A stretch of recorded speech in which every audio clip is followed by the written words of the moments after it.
ഇപ്പോൾ ഈ സംഘത്തിലുണ്ടായിരുന്ന വരദ എന്നൊരാൾ നമ്മോടൊപ്പം ചെയ്യുന്നു. ശ്രീ വരദ, ഇപ്പോൾ നിങ്ങളുടെ ഒരു സ്ഥിതി എന്താണ്? ഇപ്പോൾ നിങ്ങൾ സേഫ് അല്ലേ? നിങ്ങൾ ഇപ്പോൾ നേരിടുന്ന ഏറ്റവും പ്രധാനപ്പെട്ട പ്രതിസന്ധി എന്താണ്? അധികൃതരുമായി ബന്ധപ്പെടുമ്പോൾ എന്താണ് അവർ പറയുന്നത്? നമ്മളിപ്പോ 2 ദിവസമായിട്ട് കൽപ്പയിൽ സ്റ്റക്കായി കിടക്കുക. നമുക്ക് റോഡ് ത്രൂ മാത്രമേ മാർഗമുള്ളൂ. അങ്ങോട്ട് ഷിംലയിലേക്കാണ് നമുക്ക് എത്രയും പെട്ടെന്ന് എത്തേണ്ടത്. ഷിംലയ്ക്ക് എത്താനായിട്ട് നമ്മളിപ്പോൾ ഏറ്റവും കൂടുതൽ ലാൻഡ് സ്ലൈഡ്സും റോഡൊക്കെ ഇടിഞ്ഞു വീണ് നമുക്ക് റോഡ് ത്രൂ എത്താൻ പറ്റുന്നില്ലാത്തൊരവസ്ഥയാണ്. നിങ്ങൾ നിൽക്കുന്ന ഇപ്പോൾ ഈ കൽപ്പ എന്ന് പറയുന്ന ഇടം നിലവിൽ സേഫ് അല്ലേ? കൽപ്പ എന്ന് പറഞ്ഞ ഇടുന്നത് സേഫ് ആണ്. പക്ഷെ ലാൻഡ് സ്ലൈഡ്സ് കാരണം, മഴ കാരണം ഏത് നേരം വേണമെങ്കിലും ലാൻഡ് സ്ലൈഡ്സ് എക്സ്പെക്ട് ചെയ്യാമെന്നാണ് ഇവിടുത്തെ ലോക്കൽസ് പറയുന്നത്. നിങ്ങളുടെ ഈ കൂട്ടത്തിലുള്ളവരുടെ ആരോഗ്യനില സംബന്ധിച്ചൊക്കെ എങ്ങനെയാണ്? എല്ലാവരും ഹെൽത്തി വൈസ് ഓക്കെ അല്ലേ? 3 പേർക്ക് ആരോഗ്യനില ഇച്ചിരി പ്രശ്നം ഉണ്ടായിരുന്നു വരണ വഴി. ഒരാൾ ആംബുലൻസ് ത്രൂ ഒക്കെയാണ് ഇവിടം വരെ വന്നത്. ഈ ഹൈ ഓൾട്ടിറ്റ്യൂഡ് പ്രശ്നം കാരണം ഓക്സിജൻ ലെവലൊക്കെ ഭയങ്കര കുറവാണ് ഓൾമോസ്റ്റ് എല്ലാവരുടെയും ദേഹത്തും.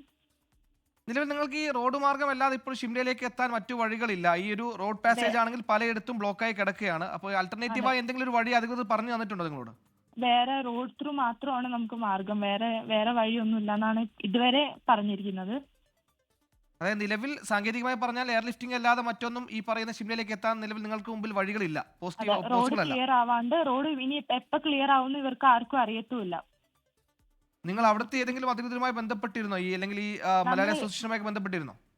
എന്തോ ഈ അവിടുത്തെ മലയാളി അസോസിയേഷനുമായി ബന്ധപ്പെട്ടിരുന്നോ എന്തെങ്കിലും ഒരു വഴി കണ്ടെത്താൻ? ഇവിടുത്തെ ലോക്കൽ ആൾക്കാരോടൊക്കെ സംസാരിച്ചപ്പോൾ ഇവിടെ ലാൻഡ് സ്ലൈഡ്സ് ഇപ്പോൾ മഴ കാരണം ഇപ്പോഴും നല്ല മഴയാണ്. അപ്പൊ ഇനിയും നമ്മൾ ഒരു ലാൻഡ് സ്ലൈഡ് പാസ് ചെയ്താൽ ഇനിയും വീണ്ടും ലാൻഡ് സ്ലൈഡ്സ് വരാം. അത് നോർമൽ ആണ്. അതുകൊണ്ട് ഇപ്പൊ സേഫ് അല്ല എന്നാണ് അവര് പറയുന്നത്. അപ്പൊ അങ്ങനെ തന്നെ ആയിരിക്കില്ലേ? നിലവിൽ നിങ്ങൾക്ക് അവിടെ നിൽക്കുന്നതാണ് സേഫ് അല്ലെ? മറ്റു വഴികളില്ല, റോഡ് ബ്ലോക്ക് ആയതുകൊണ്ട് ഇനിയിപ്പോ ഷിംലയിലേക്ക് എത്താനും വഴികളില്ല. അപ്പൊ നിങ്ങൾ എന്താണ് ഇനി അധികൃതരിൽ നിന്ന് പ്രതീക്ഷിക്കുന്നത്? എന്താണ് നിങ്ങളുടെ ആവശ്യം ഇനി അങ്ങോട്ട്? ഞങ്ങൾക്ക് ഒന്നില്ലെങ്കിൽ എത്രയും പെട്ടെന്ന് നാട്ടിലെത്തണം എന്നാണ്. ഒന്നില്ലെങ്കിൽ എയർ ലിഫ്റ്റിംഗ് അല്ലെങ്കിൽ റോഡ് ക്ലിയർ ആവും എന്നാണ് പറയുന്നത്. ആയിക്കഴിഞ്ഞാൽ എത്രയും പെട്ടെന്ന് അതാണ് നല്ലത്. അല്ലെങ്കിൽ എയർ ലിഫ്റ്റിംഗ് ആണ്. പക്ഷെ 25 പേരുണ്ട് നമ്മുടെ കൂട്ടത്തില്. ഓക്കെ, നിലവിൽ നിങ്ങൾക്ക് ഈ പറയുന്ന സ്ഥലത്ത് താമസിക്കുന്ന ഹോട്ടലുകളിൽ ഭക്ഷണം, വെള്ളം അടക്കമുള്ള കാര്യങ്ങളൊക്കെ പര്യാപ്തമായി തന്നെ ഇല്ലേ?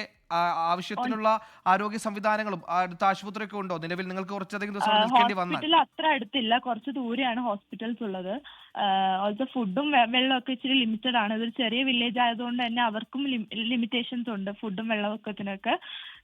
ലാൻഡ് സ്ലൈഡിന്റെ അപ്പുറത്താണ് ബാക്കി കടകളും എല്ലാം ഉള്ളത്. നിങ്ങൾ അവിടുത്തെ ഒരു ലോക്കൽ അതോറിറ്റിയുമായി ബന്ധപ്പെട്ടപ്പോൾ ഈ പറയുന്ന ഭക്ഷണവും വെള്ളവും ഹെൽത്തുമായി ബന്ധപ്പെട്ട കാര്യങ്ങളൊക്കെ പ്രൊവൈഡ് ചെയ്യാൻ എന്തെങ്കിലും ഹെൽപ്പ് അവർ സപ്പോർട്ട് ചെയ്യാന്ന് പറഞ്ഞിട്ടുണ്ട്. അവരുമായി ബന്ധപ്പെട്ടില്ല അവിടുത്തെ ലോക്കൽ അതോറിറ്റിയുമായി? പ്രശ്നങ്ങളൊന്നും ഇല്ലാത്തത് കൊണ്ട് തന്നെ നമ്മൾ അത് അങ്ങ് ഇതാക്കിയിട്ടില്ല. ശരി, വെറുതെ എന്തായാലും ഈ പ്രശ്നം നമ്മൾ അധികൃതരുടെ മുമ്പിലേക്ക് എത്തിക്കുന്നുണ്ട്. എന്താണ് പോസിബിളായ വഴി? അതുവഴി നിങ്ങളെ ഹിമാചലിലേക്ക് എത്തിക്കാൻ, ഷിംലയിലേക്ക് എത്തിക്കാൻ, നാട്ടിലേക്ക് എത്തിക്കാൻ നടപടികൾ എന്തായാലും മുന്നോട്ട് പോകട്ടെ. ഇപ്പോൾ ഒരു പ്രതികരണം കൂടി ഈ വിഷയവുമായി ബന്ധപ്പെട്ട് വരുന്നു. വരദായി ഘട്ടത്തിൽ പ്രതികരിച്ചത് നന്ദി. ആദ്യം ആ പ്രതികരണത്തിലേക്ക് വിട്ടു. ലാൻഡ് സ്ലൈഡ് വലിയ പണിയാണ്. ജസ്റ്റ് നിയർ ബൈ ആണെന്ന് സംശയമുണ്ട്. നടന്നു നോക്കട്ടെ. അങ്ങനെയെങ്കിൽ ആർമിക്കാർ ക്ലിയർ ചെയ്യണത് കാണാം. എപ്പോൾ കഴിയും എന്നും കൂടെ ഒരു ഐഡിയ കിട്ടും. അതിനുവേണ്ടി നടന്നുകൊണ്ടിരിക്കണം. കുറേ നേരം നടക്കണോ, ഇതുവരെ എത്തപ്പെടാൻ പറ്റിയില്ല. നോക്കാം.